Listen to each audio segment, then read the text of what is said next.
Hi everybody, it's Caitlin from Acre 38 Farms, and I've been asked to do a video on chicken broth. So I am a huge proponent of using all parts of the meat because everything today is super expensive, and so I don't buy chicken breasts anymore. I don't buy chicken legs, I don't buy chicken wings, nothing like that, because the reason why is I always buy a whole chicken.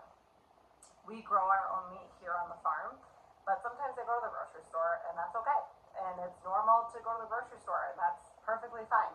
Do I prefer farm grown meat? Of course, but I also go to the grocery store because I'm human. So I always opt for a whole chicken, and the reason why is it's going to be less expensive. I can afford an organic whole chicken for about the same price as I can get two chicken breasts that are organic in the same packaging, right? So it's going to be between, I would say, an organic pasture-raised chicken, probably about $18 where I'm at. So what I do is I buy the chicken and I bring it home. My family does not eat dark meat because they're bougie, so they only eat white meat. I eat dark meat. I love chicken legs, but whatever. So I cut the breasts off, and sometimes I'll make chicken tenders or something for my kids, or I'll do chicken breasts just over a salad or something like that, or chicken with noodles or whatever I want to make for that time. And then I am left with the chicken carcass. Sometimes I cook up the legs too, but I'm still left with this chicken carcass. So what I'll actually do is I'll take the carcass and I'll put it in a Ziploc gallon bag, and I'll put it right in my freezer and just leave it there. After a little while, I'll actually use that chicken carcass to make chicken broth. And the reason why is because I can get pretty much solid, organic chicken broth for free, right? Or the cost of what I would have done, and now I've gotten 2-3 meals out of one whole chicken. So what I'll do is I will take the chicken breast or the chicken carcass that I have put into the freezer, and I will get a couple of them going. So after usually about 3 weeks, because we go through about one whole chicken a week. So usually about 3 weeks or 1 to 2 times a month, I will take the chicken breasts out, usually 2 at a time, and I'll put them in my crock pot like this. So I'll put them in my crock pot, and I actually use all of my scraps from the last couple of weeks as well. This is actually my scrap bag here, and it has different stuff in it. It'll actually have like carrot tops. It has like the outsides, the tops of my onions. It has pretty much anything that I was gonna throw away. The tops of my carrots, little pieces of celery. It has whatever I would have already thrown away or put into my compost pile. I just put right here in this bag, and I put this in my freezer, and it stays all the time. The other thing I put in it is the outside of the garlic. So the little crinkly papers of the garlic. Yeah, this is huge. This actually has garlic flavor, and you can put it right inside that bag. So I will do that as well. And what's great is that I just keep adding to it. I just put it right in my freezer, and I keep adding to it, and I get it back up and put it back in the freezer. When I'm ready to make stock, what I'll do is I'll grab 2 chickens out of my freezer, and I'll put them right in my big crock pot. I'll fill the thing all up with water, and I put whatever I feel out of my scrap bag. So I'll take my onion peels or whatever I have, and I'll put that right into the crock pot, and then I'll season it with salt and pepper or whatever.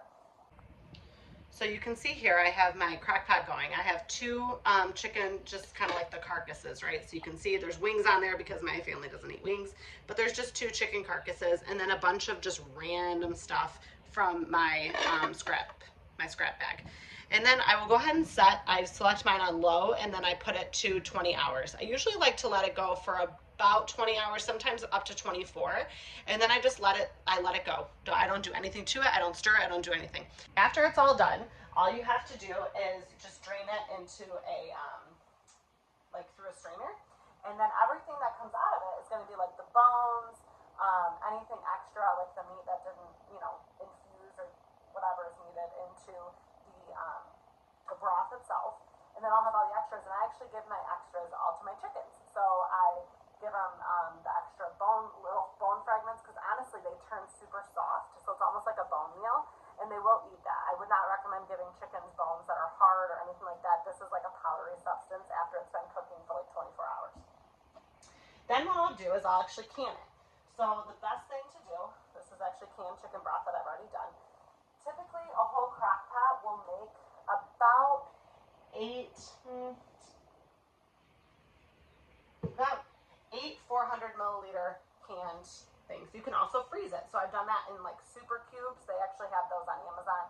and they're just like freezer cubes, and you put them right in the freezer and then wait till they're done, and then I pop them all out, kind of like big ice cube trays, and you put them in a plastic bag just like this, and then when I'm ready for like a cup of chicken broth or whatever I need, I just dissolve that. Either you can do it in the microwave or on your stove, and I dissolve that down into the cup that I need. This is about a cup and a quarter for the 400 milliliter jars of chicken broth, and then I can it. And I'm gonna kind of go through how to can things in future videos, but I can them and I feel very comfortable with that, and then it becomes shelf stable. Before I learned how to can, I just threw it in the freezer, and that's okay. So now what you've done is you've created a meal. You might have leftovers from that meal, from that whole chicken, and now you've created a sustainable product for your family that you no longer have to buy at the store, that was made from organic, pasture-raised chicken. Let's say that you are like, well, I can't afford organic. That's okay. You don't need to buy organic, but buy the whole chicken. Always buy the whole chicken. I'm a super big advocate for that, because you're not paying for the markup of them to cut it up. And you're gonna be able to buy a more quality chicken if you buy the whole chicken, and then you can use it for all the things. So I just wanted to share that little extra tidbit and exciting things about chicken broth here on the farm. Thanks for coming to my little homestead kitchen, and I hope to see you again soon. Don't forget to please like and subscribe to our channel. It really helps our farm out a lot, and we use it for hopeful income in the future to be able to help our animals and provide food for the animals. So